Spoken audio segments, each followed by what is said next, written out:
नमस्ते दोस्तों, मैं हूं दीप्ति और स्वागत है आपका आपके चैनल सोच समझकर में। इस वीडियो में हम देखेंगे कोविड-19 वैक्सीन के अलग अलग टाइप और उनके काम करने के तरीके।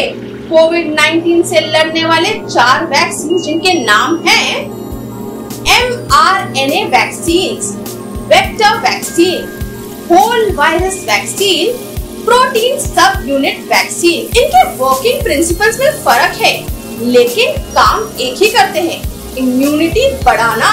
mRNA वैक्सीन्स नॉर्मली वैक्सीन्स हमारे बॉडी पे एक वायरस का कमजोर या इनएक्टिव वर्जन डाल देता है ताकि बॉडी में इम्यून रिस्पांस जनरेट हो, लेकिन mRNA वैक्सीन्स अलग तरीके से काम करता है। ये हमारे सेल्स को सिखाते हैं कि प्रोटीन कैसे बनाएं ताकि बॉडी खुद से ही इम्यून रिस्पांस बना ले। जब कोविड-19 का mRNA वैक्सीन दिया जाता है तो उस mRNA में कुछ इंस्ट्रक्शंस होते हैं जिसके द्वारा सेल्स प्रोटीन का पीस बनाता है। फिर सेल्स के सरफेस में प्रोटीन पीस नजर आने लगता है। हमारे इम्यून सिस्टम को लगता है कि ये प्रोटीन यहाँ नहीं होना चाहिए और फिर उसे निकाल फेंकने के लिए इम्यून रिस्पांस के तौर पर एंटीबॉडीज बनाने लगता है। फ्यूचर इन्फेक्शन से लड़ने के लिए इस तरह हमारे बॉडी में क्षमता बढ़ जाती है। mRNA वैक्सीन के एग्जाम्पल्स है फाइजर और मॉडर्ना। फाइजर का एफिकेसी रेट है 95% दूसरे डोज के बाद। इसका दूसरा डोज आप 21 दिन के गैप के बाद ले सकते हैं। मॉडर्ना का एफिकेसी रेट है 94% दूसरे डोज के बाद और इसका दूसरा डोज आप ले सकते हैं 28 दिनों के बाद। पुणे बेस्ड जेनोवा बायोफार्मास्यूटिकल्स 2021 के एंड तक भी अपने खुद से बने हुए mRNA वैक्सीन के 6 करोड़ डोसेस रोल आउट कर देंगे। Viral vector vaccine, Sputnik V एक वेक्टर वैक्सीन है। दूसरे या अलग वायरस को कहते हैं वेक्टर।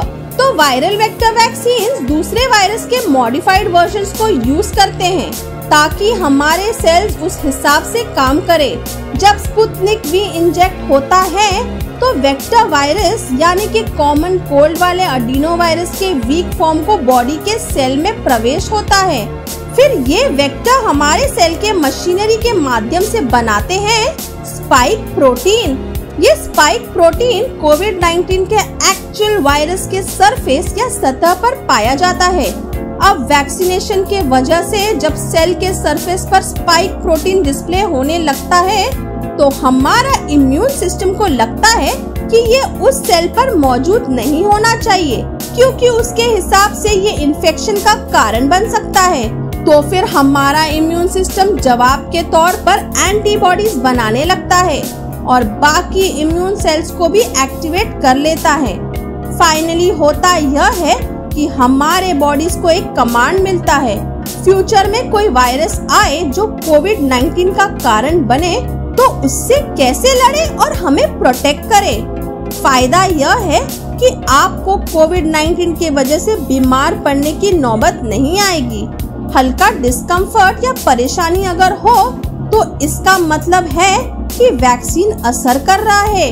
जैसे कि मैंने कहा, स्पुतनिक वी 2 अलग अलग एडिनो वायरसेस यूज करता है, एक वैक्सीन के पहले डोज के लिए और फिर दूसरे डोज के लिए। प्राइमरी या पहले डोज में होता है RAD26 और रिकॉम्बिनेंट एडिनो वायरस टाइप 26 और दूसरे डोज या बूस्टर शॉट जो इम्यून सिस्टम को और बूस्ट करे उसमें होता है RAD5 या रिकॉम्बिनेंट एडिनो वायरस टाइप 5। अब क्योंकि स्पुतनिक वी में दोनों डोसेस में वैक्सीन फॉर्मूला के 2 अलग अलग वर्जन्स है तो उससे हमको ज्यादा और लॉन्ग टर्म इम्यूनिटी मिलती है। वायरल वेक्टर वैक्सीन हमारे डीएनए या जेनेटिक मटेरियल को कोई नुकसान नहीं पहुंचाता है। स्पुतनिक वी का एफिकेसी रेट है 91.6% और डोसेस के बीच गैप है 21 दिनों का।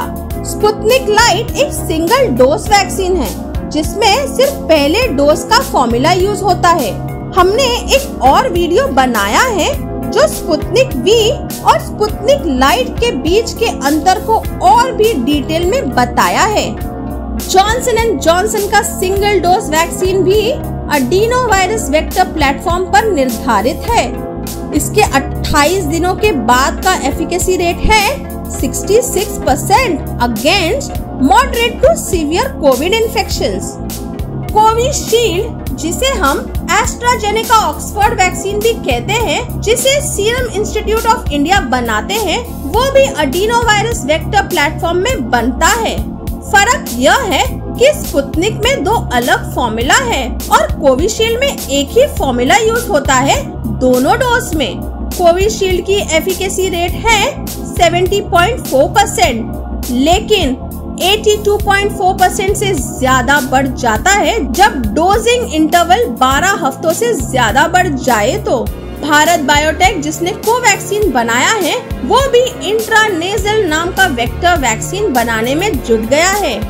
तो दोनों mRNA and viral vector vaccine हमारे सेल्स को बताते हैं कि कैसे pieces of corona virus spike protein बनाएं, ताकि जब हमारे बॉडी को फिर से ऐसे स्पाइक प्रोटीन दिखे तो इम्यून रिस्पांस तैयार करे। अब चलते हैं 2 और वैक्सीन टाइप के ओर, होल वायरस वैक्सीन और प्रोटीन सब यूनिट वैक्सीन।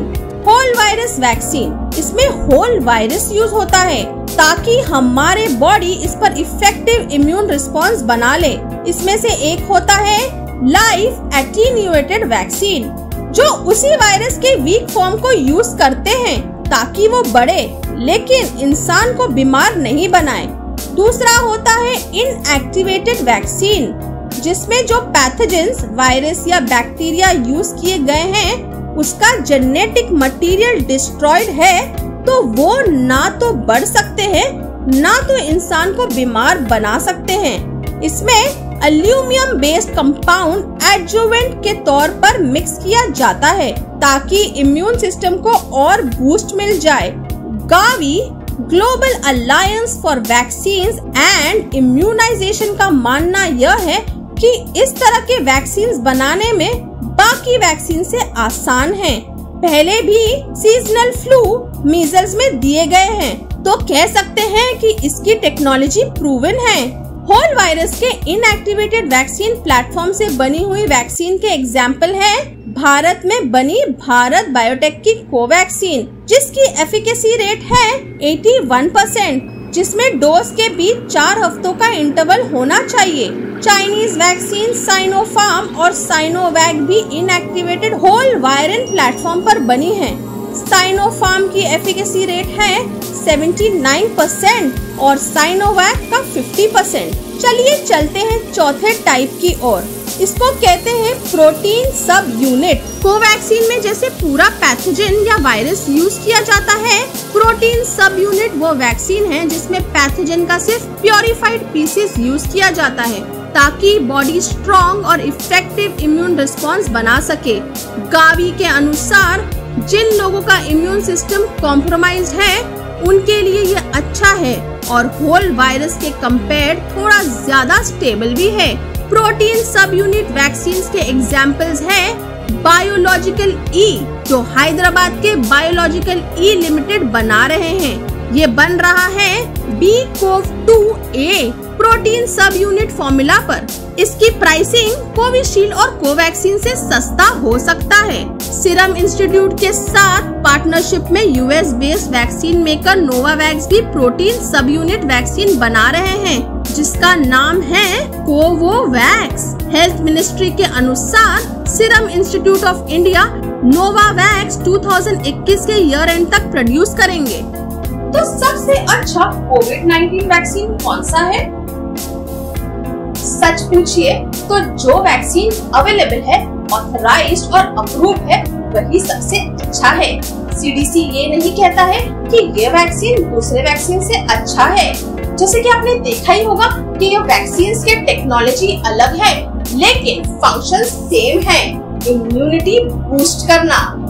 जल्द ही मैं आप लोगों के लिए एक वीडियो बनाऊंगी जो कोविड-19 वैक्सीन से जुड़े कुछ सवालों पे रोशनी डालेंगे। दिए गए इंफॉर्मेशन से संबंधित ऑथराइज्ड रिसर्च डेटा और लिंक्स हमने आपके लिए नीचे डिस्क्रिप्शन बॉक्स में शेयर किया है। कोविड-19 वैक्सीन को लेकर कोई भी राय या सवाल हो तो आप हमें कमेंट कीजिए और अगर आप हमारे चैनल पर नए हो तो सब्सक्राइब कीजिए। जो भी करे सोच समझकर करे, स्वस्थ रहे, तंदुरुस्त रहे। Thank you for watching this video guys.